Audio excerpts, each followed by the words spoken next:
વાંકાનેરમાં કપચી ભરેલ ડમ્પર પલટી માર્યું। વાંકાનેર શહેરની અંદર જીનપરા મેઇન રોડ ઉપરથી કપચી ભરેલું ડમ્પર પસાર થઈ રહ્યું હતું ત્યારે કોઈ કારણોસર તે ડમ્પર રસ્તા ઉપર પલટી મારી ગયું હતું।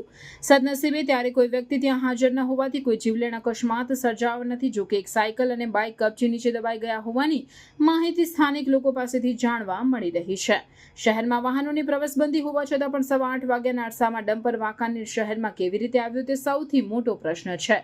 મોરબી જિલ્લાના દરેક વિસ્તારની અંદર ડમ્પરો બેફામ ગતિએ દોડી રહ્યા છે અને અવારનવાર રસ્તા ઉપર રાહદારી વ્યક્તિ તથા વાહન ચાલકોને અડફેટે લઈને જીવલેણ અકસ્માત સર્જાતા હોય છે।